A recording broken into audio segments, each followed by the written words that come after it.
Well, the Liliesleaf Farm Museum here in Rivonia in Johannesburg is bankrupt. That's according to its Board of Trustees. It cites COVID-19 lockdowns as one of the reasons for the demise of the iconic institution. Well, let's speak to Liliesleaf Trust CEO Nicholas Wolpe, what they're hoping to try and salvage from this. And first of all, Nicholas, hello to you. You and I had the chance last year when we were broadcasting live from Liliesleaf. You and I stood there and you said that you were always hopeful that something would happen.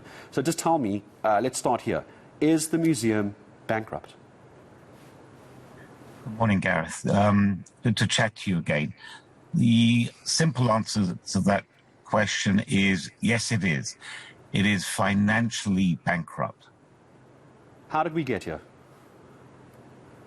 Well, a number of reasons. I think it's not just simply putting it at the door of COVID-19, but COVID-19 and the impact and the consequences of COVID-19 had a dramatic impact on leading to a situation, or contributing, I should say, to a situation where Liliesleaf has become bankrupt. But I think importantly, and as I've mentioned this before, COVID-19 has shone a spotlight on the problems faced by the arts, culture, and heritage sector. We've always operated under a kind of thread that is kind of being pulled further and further. We've always operated under conditions where we have struggled financially. I mean, this isn't the first time. Over the years, Liliesleaf has come very close to closing its doors due to a lack of financial support. But we have managed to pull rabbits out of the hat. This time, unfortunately, Gareth, given the consequences of COVID, given the financial pressures placed on corporates, it has become increasingly difficult to secure funding.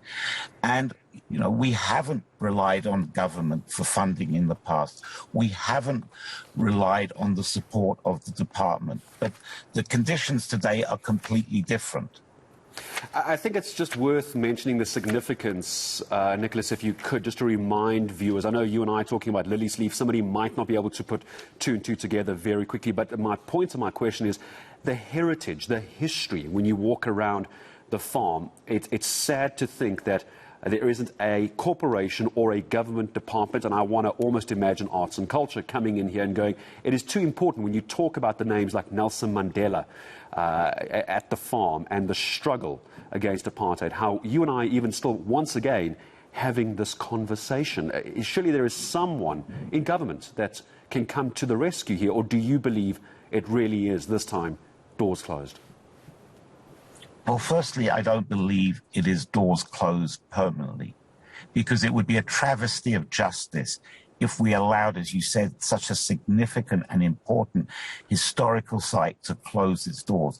It is a part of our DNA. It is part of our fabric of who we are as South Africans, what defines us as South Africans, what defines our country, what led to the new South Africa, what the struggle represented. That is all encapsulated within Liliesleaf.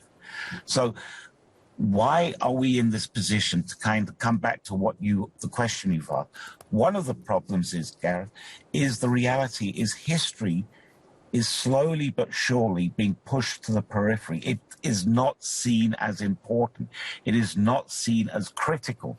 It is not seen as essential, which is understandable given the problems that we are confronted with today, which have been exacerbated by COVID-19. But the reality is our history is very much part of our edifice, and it must be put there at the top with these other issues that are confronting us, particularly the social economic issues which confront us today. And that is part of the problem that we're confronted with, that we do not view history as an important element of our culture, of our DNA. and also possibly of our history. But I'm glad you mentioned the word culture as well. And this is perhaps where I want to just end the discussion as well, Nicholas, if you don't mind. Let me bring into the discussion any interaction you've had with the Department of Arts and Culture. It does seem, to my mind, again, not understanding the intricacies of intergovernmental negotiations, is this not a time for the Department of Arts and Culture to get involved, to preserve this piece of our history and our culture? Well, I think you will recall when we spoke last year, it was what we were waiting for was the forensic audit report. And the minister had made it very clear that as soon as he receives the forensic audit report, he would be willing to put in, I believe, 20 million rand. What has surprised me and stunned me is that the forensic audit report, according to Mr. Wakashi, who was interviewed by your news channel yesterday, that report was given to him, I assume, either yesterday or on Monday or last Friday, which is 5 months after the report had been completed. We're now going into the 6th month, and I haven't seen it yet either, but I don't know whether the minister has actually received it or not, and that has been the stumbling block.